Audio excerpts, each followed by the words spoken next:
just joining us, you would have missed 2 lovely sessions. Nonetheless, we have 2 more lovely sessions for you. This afternoon, we're small in numbers, so I ask that we come a little closer, please. The first workshop comes to us from Ms. Tracy Ann Hodlin, who is a senior public health nurse and program officer for Family Health Unit in the Ministry of Health, and she will be talking to us about immunization. Please remember you're asked to write down your questions and comments. The ECC welcomes your feedback, and so we'll be presenting evaluation forms at the end. A digital register will be made available that you'll scan the barcode and register. However, if you're having issues to register using the barcode, we do have physical copy of registration. Help us to make PDI trending all week by using the following hashtags with your pictures and videos. Hashtag ECC PDI 2024, hashtag 12 Standards Matter. Put your hands together and make welcome Ms. Tracy Ann Hodlin.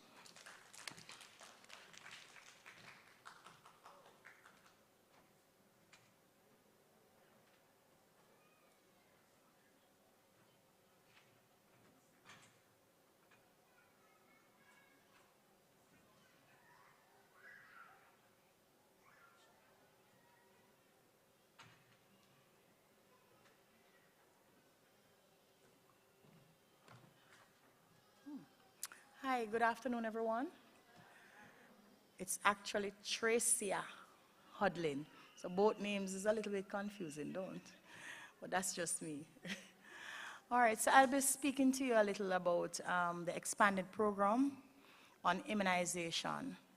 And I'm the program officer for the Family Health Unit in the Ministry of Health and Wellness.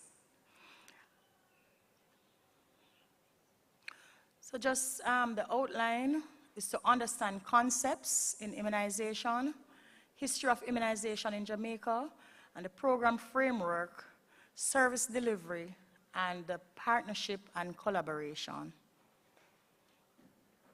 So just a few terms, definition of terms. So what is a vaccine? It's a preparation that is used to stimulate the body's immune system or the body's immune response against a particular disease. It's usually administered through needle injection. However, you would have known about the polio vaccine, which also comes in a drop. So that would be administered orally. Then there is vaccination, and vaccination is actually the act of introducing the vaccine into the body of the person to give protection against the particular disease. So each vaccine is for its specific disease condition. What is immunity? And immunity is really just protection from an infectious disease, the body's ability to defend against foreign agents. There's immunization, another term. It's a process by which a person becomes protected against a disease through vaccination. So what are the principles of immunity? The immune system is the body's way of protecting itself from a germ. And it consists of specialized cells that fights bacteria or virus and other substance that the body considers to be foreign. And it's called antigen. These specialized cells produce antibodies that fights off invading organisms or foreign substances. And a person who was exposed to a disease or vaccine and who has developed immunity usually has an antibody specific to that particular disease. So we have 2 types of immunity. So we have active immunity, which is when the body produces an immune response to a germ or foreign substance, and the vaccines usually produce active immunity. So almost all our vaccines produces active immunity. Then you have passive immunity, and this is when an individual receives antibody from another human or animal, and it lasts only for a few weeks or months. So you'll find that someone will say, okay, their baby is immune against a particular condition, and that would be because it would get passive immunity from the mother. Most vaccine exerts their protective effect by stimulating the production of antibodies, and usually it's an immunoglobulin. And some include poliomyelitis and rubella, also induce surface antigens or antibodies. There's a first injection of an inactivated vaccine in an individual without prior exposure to natural infection, and it usually produces a low antibody response, and it's predominantly involving the immunity.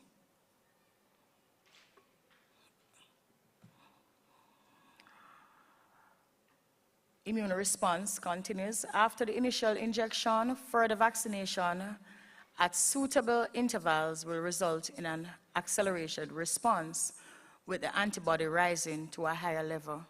And for some antigen, this is why we have to give more than one dose. And further in the presentation, you'll see where we have the vaccine schedule.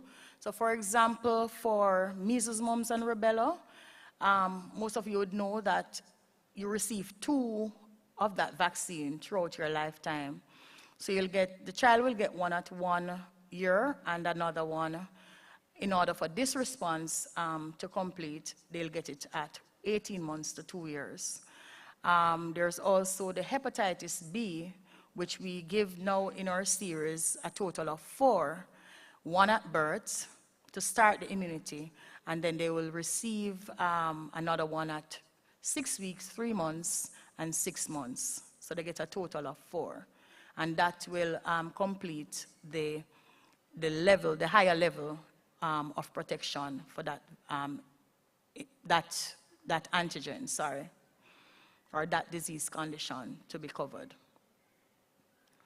There's a secondary, this is the secondary response, and thus further injection can be expected to lead to prolonged high levels of antibody, usually sustained over many years. So as I mentioned before, like for the MMR, they wouldn't need to get one for the rest of their lifetime, because that would give them that higher level protection, or the individual that higher level protection that will last for the lifetime.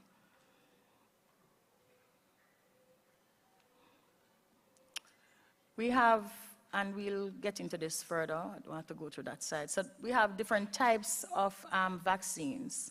We have live attenuated vaccines, and you can see the list of those vaccines. We have the measles, mumps, rubella, and you know that we get that in the MMR as one vaccine. Then there's the polio, or oral polio.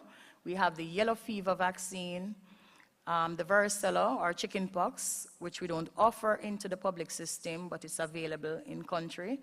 We have the smallpox, influenza, and then we have the inactivated vaccines, such as our IPV, which is another type of polio vaccine, but given as an injection. We have influenza injection, the rabies, hepatitis A, and we have our pertussis, which we get in the form of DPT, typhoid injection, cholera injection, plague, and anthrax. Our fractional vaccines are also inactivated vaccines, and they include the hepatitis B surface antigen, or influenza B, or pertussis, Haemophilus influenza type B, meningococcal vaccines, pneumococcal vaccines, and some of our recombinant vaccines, such as the human papilloma virus, or the HPV. History of vaccination, and here's where I would want to capture your attention. So as we see in the 1980s to 1940s, our life expectancy at birth was 38 years. Our infant mortality at the time was 1 to 200 per 1,000 live births. And our leading cause of death at that time was infectious diseases. And these infectious diseases are actually vaccine-preventable diseases. When we moved on to the 1950s to the 1960s, we had frequent polio and measles outbreak. I don't know if anyone in this room would have known anyone with polio, poliomyelitis, or who have gotten poliomyelitis and had the serious effect of it, because most persons actually died. And while in training, that's about 29 years ago, I met the first and only person that actually had poliomyelitis, and at that time she was 74. So that's a long time ago. So we have made many strides. In the same 1950s to 1960s, improved nutrition, sanitation, vaccination, and reduced mortality. So we started seeing the mortality rate going down. At that time, it was 53 years and 40 to 49 per 1,000 live birth. In the 70s and 80s, we had, in the mid-70s, school immunization program. And anyone my age would remember the nurses coming in and they would just grab you and jab you, right? No questions asked. You say right now? No, it's a little bit different now. Right, so it started there. And I'm sure at that time, we didn't have much proper recording, because most of us that fall in that era, by the time we reached to the 90s, we didn't have an immunization card. Unless our grandmother saved it under the bed, the little, no, at that time it was the brown, just a sheet. Because I remember getting the polio and the DP, it was DT at that time, or tetanus.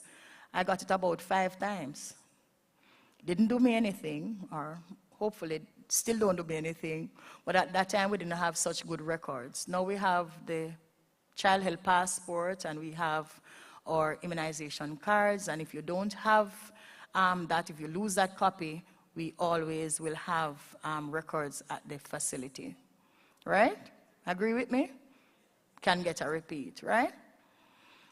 In the 1990s to 2000 now, we had chronic non-communicable disease, now the leading cause. So we moved away from the vaccine-preventable disease, and that's because we really made strides with immunization. And so what we saw now was that that was no longer the leading cause. We were having persons dying from diabetes, cancer, and all of the other illnesses, right? And it's sad, but at least we could prevent some of the deaths and some of the chronic conditions that follows when you get vaccine-preventable disease. So the last case of polio, vaccine-preventable disease in Jamaica, in the polio, the last case of polio that we had was 1982. That's the last reported case. In 1991, we had our last case of measles. It was an imported case. In 1995, our last case of diphtheria. In 1998, we had rubella syndrome, the last. 2000, we had our last rubella. And in 2001, our last newborn tetanus. And when you have a country that has a death with tetanus, you are looked down on. Because, you know, with tetanus, you get tetanus through infection, infectious agent that shouldn't happen when you have a delivery.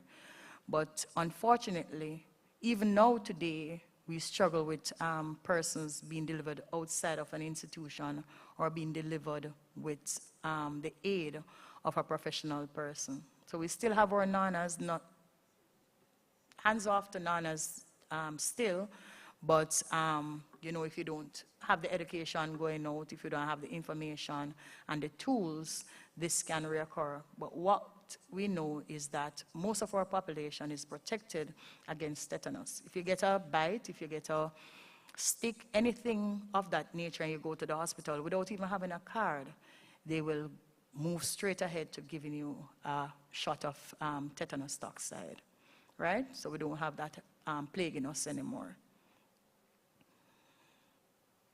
Our program milestone for the vaccination program or the immunization program. So national surveillance system established in 1976. In 1977, WHO established expanded program on immunization. And you know, we are a part of WHO group. Or EPI established in Jamaica and English-speaking Caribbean. First vaccines administered the EPI programs were diphtheria, pertussis, tetanus, BCG, and polio. In 1980, our measles vaccine was introduced. In 1986, promulgation of immunization regulation in the 1986 Act.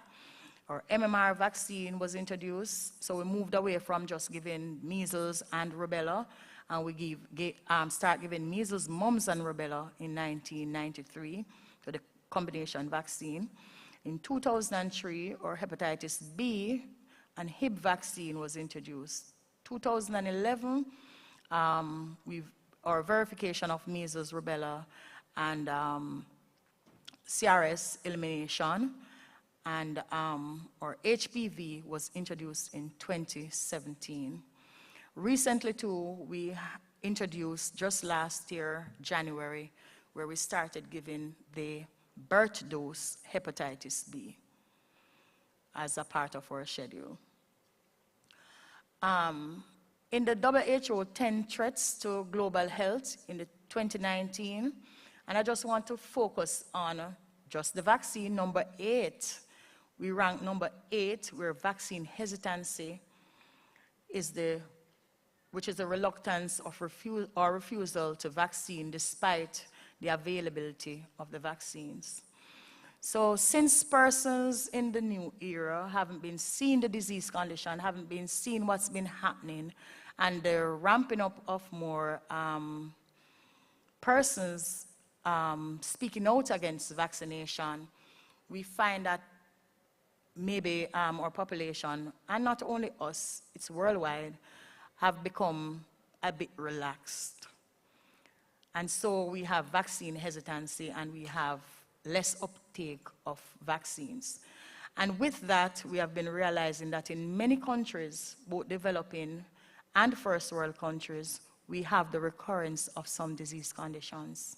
So it's coming back to us. And now is a time that we need to pay attention and we need to ramp up on our vaccine coverage, right? Because we don't want to go back to where we're coming from. The primary objective of childhood vaccine is to immunize at least 95% of our children between the ages 0 to 11 months against tuberculosis, diphtheria, pertussis, tetanus, poliomyelitis, Hep B, the Haemophilus influenza, and 95% as well for 12 to 23 months with measles, mumps, and rubella. Why are 95%? Because if any country has a 95% immunity against these conditions, the herd immunity is what is really important. And once you reach that 95%, the 5% of the population would benefit from the rest of the population, so to speak. So it's quite unlikely that you will have a spread of the condition if you only have 5% persons out there. Even if you have one person getting disease condition, you wouldn't have a quick spread and would be able to control what goes on out there. But if we have less than 95%, that's where we'll be in a problem. In recent times, since COVID, I think most of the focus was really on protecting persons against the COVID virus, and we found that less persons were turning up to have their children vaccinated. One, maybe because of fear with the overcrowding at the facilities, as well as the general focus on COVID. And so our immune coverage or herd immunity did not reach 95% in 2020 or 2021, 2022. Happy to say, though, that since this year or since last year, we really ramped up and we embarked on a catch-up program, and we are now back on par with our herd immunity being 95%. What are the laws governing immunization in Jamaica? So is there actually a law? Yes, there is. So the Public Health Immunization Regulation of the 1986, and if you remember the slide that I mentioned, that I pointed at before, we do have a regulation, 1986. It was amended in 2013 as part of the Public Health Act of Jamaica. And with this, the Chief Medical Officer has the authority to approve the immunization schedule. The immunization may be performed by a public immunization officer or by a medical practitioner. An immunization performed by the public immunization officer and any examination or certificate issued in connection therein shall be free of charge. So back in the early 80s, when the nurse used to come around and give you a job, even if your parents create some crazy noise over it, the fact is no one could be sued. And even today, yes, we will notify persons coming into the institution, and I mean, that's the correct thing. We ask for the immunization cards, but if a parent should refuse to have their child immunized, most practitioners that comes in will say, okay, let us leave them, but the parents can be charged. Who else can be charged? The person who is in charge of the institution. So the principal of the school or the CEO or the owner of the daycare can be liable. And liable of what? How much will they be liable to pay in the court? So a child should not be admitted to school, or if already admitted, shall not be permitted to continue attending any such school unless a certificate of immunization is issued by the health department or the child's medical doctor, or produced by the child's medical doctor. A child is referred to a person less than 7 years in this case. Only persons with a certificate of medical contraindication, unfitness for immunization, is allowed to attend school. And we would consider that person to be in the 5% that is not attached to the herd immunity. And this certificate cannot be given by a private practitioner only. It has to come to the family health unit. So the medical officer of health for the parish will review and will submit the document, and then a pass and a stamp certificate will be given to this child. So if you have a child in your institution that doesn't have a certificate, that can't present a certificate, then you can be charged for that child. So you, the parents, as well, can be charged under the Public Health Act or the Immunization Act of 1986. It says failure to comply not exceeding 1 million or imprisonment for up to 12 months. I can't recall since my 12 years at the ministry or even in the parish where we actually had to complete a court case with any individual. We have had incidents. I can remember the last being in St. Catherine, where we had an entire family, about 5 children, that were attending school. And the principal, I mean, you know, as teachers, you will tend to just be understanding, I would want to say, and just for them to get the education. So they were admitted in school. And when we took the matter up and served the papers, she called in the father, and I don't want to state the religion of the parents, but when he was served, and he took all 5 children to the health department, and when we gave the first shot, he said, so nurse, you can't give them all at one time. So sometimes it's not about the fear of them receiving the vaccine. Some persons are just anti-vaxxers for no particular reason. It's not fear about the antigen, because, you know, we noticed over the population, over years, that vaccines have worked. And yes, you can have contraindications. Yes, you can have reaction to any medication. If you take Panadol, you can have reaction. I can't take Panadol. If I take Panadol today, I'm flat on the ground. So is my brother. So persons can have reaction to anything. But by far, we have proven that our vaccines are safe to administer to the population. So that's the law, and the law applies to parents, healthcare workers as well, because if the healthcare workers come into the school, inspect the forms or inspect the records, and they fail to take it up, or they fail to report it to the medical officer or to the Ministry of Health, and nothing is done, they too will be liable, and they too can be fined the $1 million or the 12 months. And with the law, we don't really play partial. If you're ours, then you should know better. So what goes for the goose goes for the gander. So if it goes for the teacher and it goes for the parents, it goes for the healthcare worker. So the implication, no one has the right to refuse vaccination.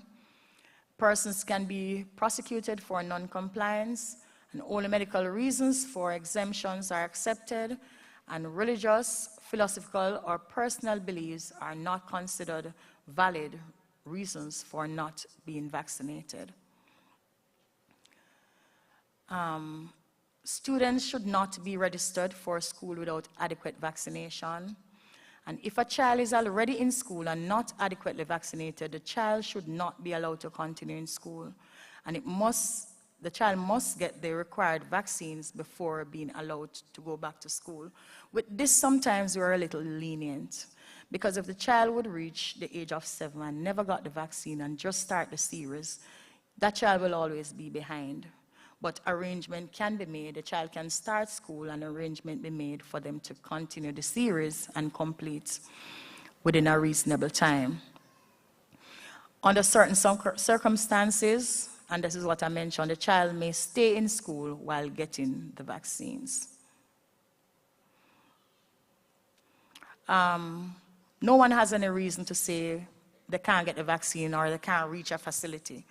Almost all our facilities across the island, we have 223 facilities, and to date, and I'm talking about health centers across the island, and out of the 223, 220 offers vaccine, and the 3 that don't offer vaccine, we have a project in place where the public health nurses and midwives go out and have vaccine sites or vaccine session in those areas. For live births, we have in 2020 33,126, and we do, in that year, we only had a 92% coverage, but our catch-up has brought us to 96. And in 2022, 32,294 persons were born and eligible for vaccination. Those are the vaccines provided. I had mentioned all the vaccines before, but those are the vaccines provided through the Ministry of Health. We have the BCG that is given at birth, along with hepatitis B first shot. We have the diphtheria and tetanus, both for children and adults, we have the diphtheria and tetanus for adults, and the DPT, which consists of pertussis, because we don't give pertussis after 7 because it wouldn't have any use to the individual. We give that for children from 6 weeks up until the 6 months, 3 doses. The hepatitis B, we have it both for adults and children. Pentavalent, which is a combination, just 5 vaccines really. So it has the DPT, which is 3. It has the Hib and the hepatitis B in it. We have our oral polio vaccines. We have measles, mumps, and rubella that was mentioned before. We have yellow fever. Yellow fever is, however, only given to a specific group of individuals, of persons who travel to particular countries has to get yellow fever vaccine. And, or else when they come back, going isn't a problem, but coming back, they will have to be in quarantine for no less than 2 weeks. We have our pneumococcal vaccines, and this is fairly new. We started giving it to the wider population in 2017, and we started with just children. So we had the specialized group, which children with sickle cell, children with Down syndrome, and immunocompromised children that was getting pneumococcal. It's a very expensive vaccine. However, pretty soon, we will be rolling it out to all the population. We have the 23 that we give to our elderly and adults with special conditions as well. We have influenza vaccine, that is a yearly vaccine. We have our COVID-19 vaccine and our smallpox or monkeypox vaccines. So those are what we offer in our service. However, like for chickenpox, you can get it privately as well. And that's the schedule.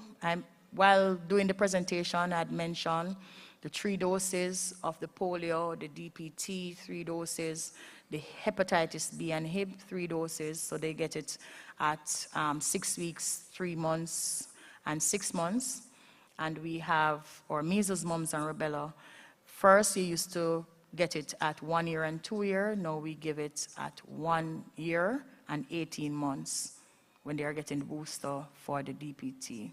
And we have our HPV vaccine now for girls and boys that is to protect against cancer, not only cervical cancer, but cancer and the HPV virus itself that can cause not only cervical cancer, but it can also cause penile cancer and anal cancer. And they get it 9 years to 14 years. They'll get 1 dose. If it's over 14, which is mean 15 to 26 years, they'll have to get 2 doses. And if there's immunocompromise, and immunocompromise can be HIV, can be because of kidney problems, sickle cell problem, they'll get a total of 3 doses. Why is my glasses falling off? Sorry. So collaboration for vaccination. So we have a private public partnership. So most persons who go to the private doctor for vaccines, newsflash, most of their vaccines come from the Ministry of Health. They're getting it from the health department. Yes, and most they get free. So for example, when we had the 2017 drive for the HPV, persons was like, no, and they'll write on the form, the opt-out form, I'll get the good brand from private doctor. Sorry, but private doctor get it from us. And they go there, they leave it for free, and they go there and they pay $8,000 and $9,000. For that same vaccine, the vaccine that we have now, to get it privately, you have to pay between $9,000 and $14,000. And persons up to get it there. Not to put down private doctors, because they have been helping us with our vaccination program. So they take our vaccines and they charge you and fine you pay. They are doing the work. And we get we get the records and we get the props, right? So it's a public-private partnership. I did mention that there are some vaccines that we don't yet have publicly, like our chickenpox vaccine, that you can get privately, but all the other vaccines, we have it in the public system. For some vaccines, though, we don't give vaccines to the adult population. And I can't say it's because of cost, right? So sometimes persons will want a particular vaccine because they're going overseas. And we'll say we don't offer it private in our public system and you can get it privately. However, most times you'll have the facilities accommodating individuals. And that's the truth. Even though we say we don't have it on paper, you don't have a right to do this, they'll still accommodate individuals, right? And I mentioned that the arrangement through the public health department is where the doctors collect their vaccines. So not at ministry, but at the parish level. And they do record and they do feed us back as to who collect vaccines. So when there's an issue, if we don't get or reporting from the private doctors, we can always stop or we can go into their facility and seize their session and get our records. The collaboration, there's a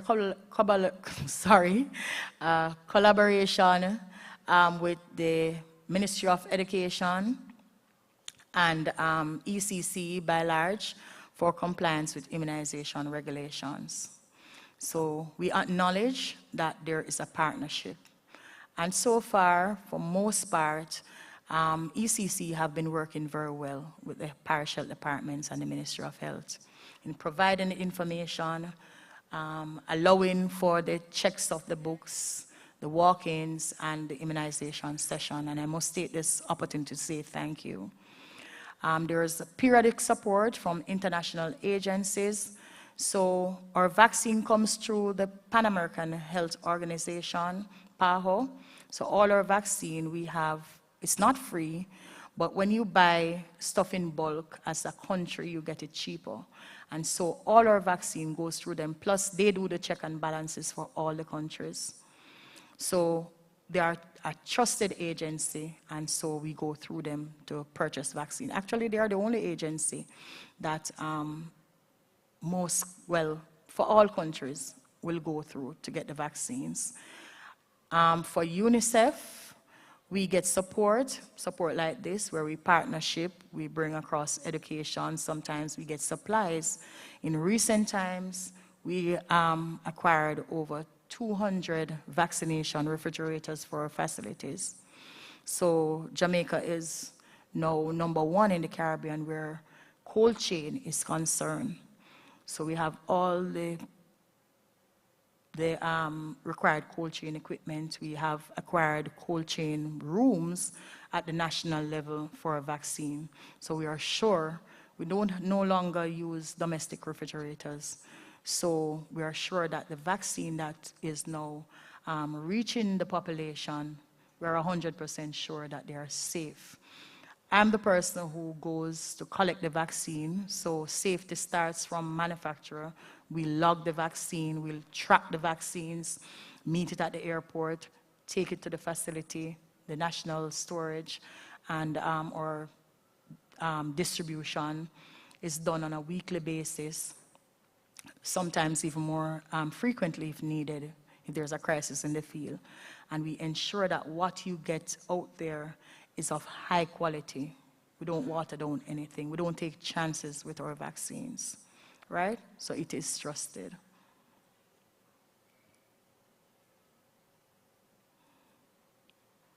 So in partners, collaborators, and beneficiaries, we target audience, individuals, children, families, parents, and communities. So from time to time, you'll find that you'll have your town criers. You will go to churches and other NGOs to speak about the vaccine program. develop partnership and donor organizations. We mentioned those already, and the private practitioners and professional association, the educational sectors. The key message from all of this is really to the expanded program on immunization in Jamaica has a long, successful history. And the absence of many vaccine-preventable disease has led to complacency by parents and other stakeholders. And that's sad, but immunization coverage must be maintained at above 95% to ensure protection of children from diseases. And all stakeholders have a role to play in ensuring that compliance with the law, where we all come in, not just teachers, not just parents, but our religious groups, Ministry of Health, all parties should be on board for us to maintain a safe country from the preventable diseases. And that's the end, and I thank you. Any questions? Don't tell me I put 3/4 of the persons asleep. All right, at least I see some smiling faces. Any questions? Okay.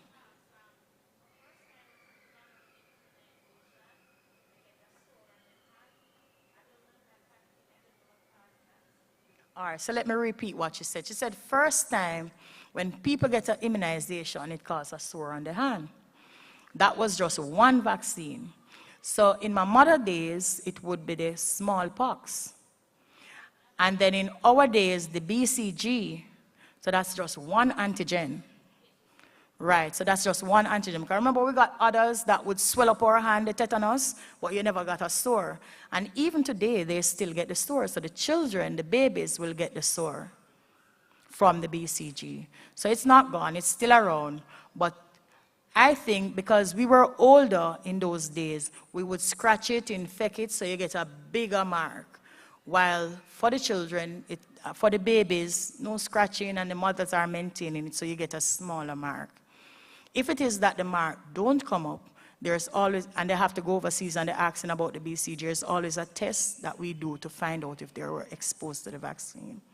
So you still get the mark, but just for the one antigen. For some reason, they have not passed that, where they can give us a vaccine to replace it that won't give the mark. And for Jamaica, it's on your right hand. For other Caribbean countries, it's on the left. Any other question?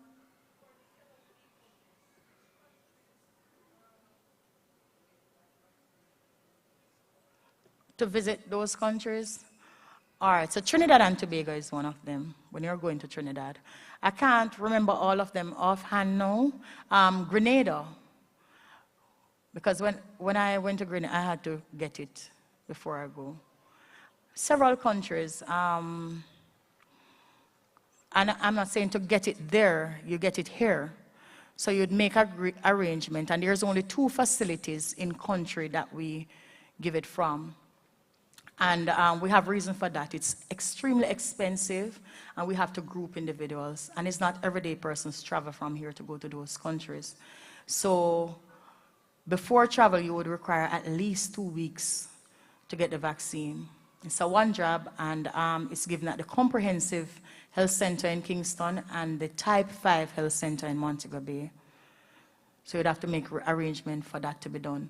When there is what we call the vaccination week in the Americas, sometimes we will have vaccine that we know we have more to last over a period of time based on the usage for a year, and we would offer it to persons in all parishes. But it's normally, because it requires an international card, we don't just write it on the regular immunization card, because our partnership with what we call it international regulation, international health regulation across countries, and they require that card. So that card is used worldwide. So because you require that card and we don't want any fishy business, we have tight control of it. So it's usually just those 2 sites, and if it has to be done in the parish level, we have close monitoring. Clear? Any other question? Oh, Yes, good afternoon. Good afternoon, everyone. I was asking, what if you don't have that thing on your arm that, majority of us Jamaicans have already? My mom have it, my brother have it, my sister have it, and I don't have it. all right. So it doesn't mean you didn't get it. If you look on your card and it's there, it means you have gotten it. But just as I mentioned before, that there are some individuals, you don't have that reaction. But there's a test called a MAN2 test that you will get or you can do, and it's offered at all health centers and or health departments. And it's just a little stick under the skin. We make a mark. If you actually get it, you'll have a little reaction, and we can state that, yes, you were exposed. Okay, second question, do you have to have that on you when you're traveling? If you have to have the mark, Yes. no, you have to have a card if you're being filed for. But there's really no country now, except the countries asking about your yellow fever. There's no country that actually requires you showing an immunization card unless you're doing filing. Third question, due to the fact that, everybody going through this pandemic thing, what if I've never been vaccinated or get a shot from the beginning of COVID and so forth? So if you require or you want to get COVID shots, we still offer it into the facilities. I'm not sure I'm understanding the full question you're saying. Yeah, if you have to travel, yeah. Each country will have its own stipulation, and it depends on what is going on. Because even now, because you know that America had lifted the ban and you don't have to show a card, but some airlines don't accept you unless you can prove that you were immunized. And it will vary across countries. Okay. So it depends on where you want to go. In Jamaica, we won't lock you up. But Okay. yes, it's required for most countries. And there will be a time too when to come to Jamaica, we might have to start it back depending on what is happening. What if we have another outbreak? Things will change. So you might require. Thank you. That's it for the questions. Clear as mud, as clear as crystal. We have not passed the days where nurses come. It's just that most children are actually vaccinated for school age. Most. I said most. Yes, but it shouldn't be like that. But the nurses still do come. We have cases where persons quarrel with us, write us, that nurse come and they didn't want them to get it, and the children still get it. They refuse to send the card, and if the record at school don't show that that child has been given that vaccine and they are due, the nurses will give. Okay. And they are supposed to give, because as I mentioned in the law, they can be liable. So we still do it, but you will not find where we just line up children and just decide to joke.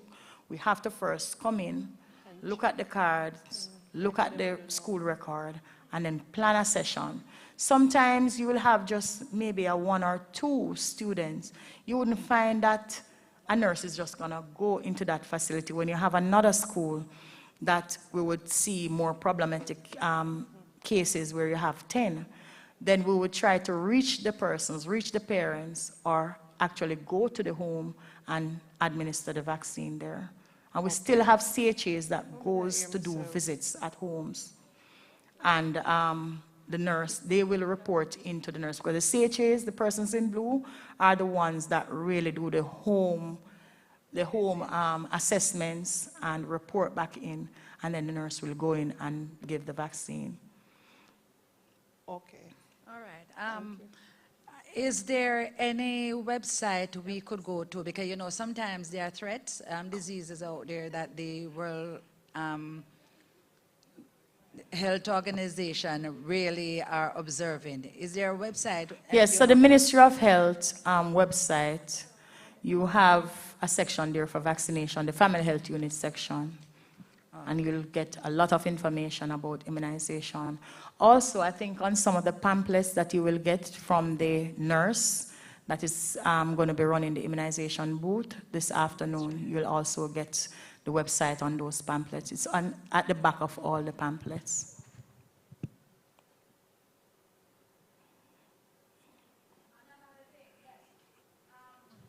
I recall when I did my COVID test, I was referred to a website where I could actually go online and see, you get a printout of my result. You have an idea, because I've lost it. I'm getting old, ladies and gentlemen, and I've lost the information. You still go to the, can I find it here if I go there? I'm not sure if you're going to find that bit of information, because at that time, we would have set up a website for just persons getting their results. But because I'm not saying COVID is still around, but you would have different focus now. So you'll find different information. You can find your vaccination status on the website, but I'm not sure if you can actually go in and find results on the website. So if I take the MAN2 test, that would show that I did get the COVID test, would it? No, the MAN2 is just for the BCG. Okay, good, thanks. But you can always get a reprint of your COVID card, because the data is, it's online, and the nurses can look at it and reproduce a card. So that's it? No, hello. Oh, okay. This way. To your left, to the left. Oh, to the left. Yes. Okay. Sorry. All right. Question. What if you've been moving and you got an immunization card when you were young, and because of the up and down, you lost it? And then I think my friend said that she's required to have it. I think the gentleman over there was saying something pertaining to that, like if you're going to wear something like that, you're going to need it. Is there somewhere that she can go to get it back, or is she going to have to take over her shots again? Okay, so you need to just remember your mother's name. Possibly your name wouldn't be on it, your date of birth, your mother's name, and the facility that she used to visit with you. It closed down, I heard. Right, so it's closed down. Yes. If it's closed down, the health department would have that data. Oh, the health So the health department can go to the is health the department. Right, and they would track it, because all the books would move to the health department. Oh. If that facility is closed down. But you can talk to me afterwards for me to Sure. know which facility you're referring to, and I can guide you. But yes, the facilities will have the record. There have been I don't know cases, the name though. of the facility that she went to, but I could ask her. Okay. And then, There have been cases, though, that from my days, because when I wanted to get mine, it wasn't at my facility that is in my hometown, but the nurse could get it from the school, get some of the record from the school. oh, so she could So go back to they, the school and get right, so copies. they can do the tracking. And in our days too, or my days, I'm not speaking about your age, over 40s, it's not, you will not get all the data one place. Because like for me, I got some when I went to high school. I got some when I went to college. So it's just to know where you went, so you'll start the process, and that the nurse from any one facility can call the others and actually enter the record on the card. All right. Okay. Can I get your number and give it to her, and then she'll call you for further? Not a problem. All right. Thank you. Not a problem. That's it? All right. No more questions. I can get down now? All right. Thank you.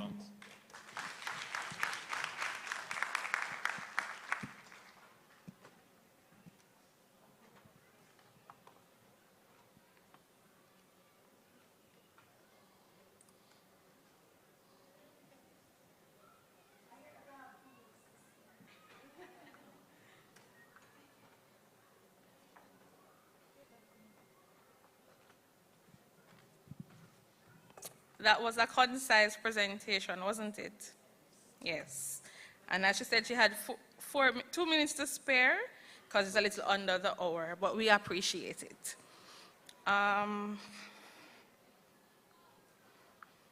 So put your hands together for Miss Tracy Hodlin.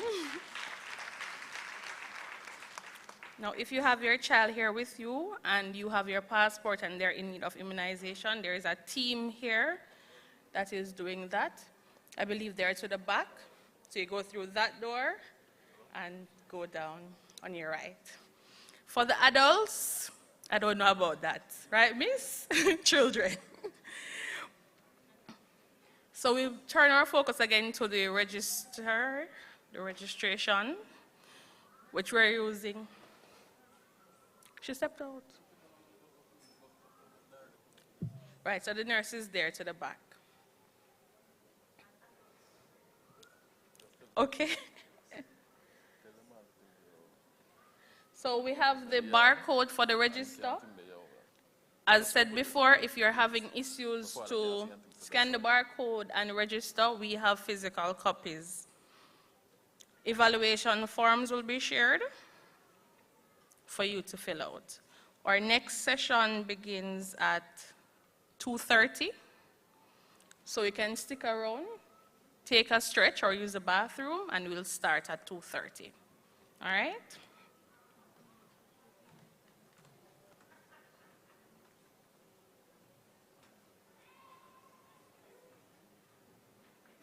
All in a spot.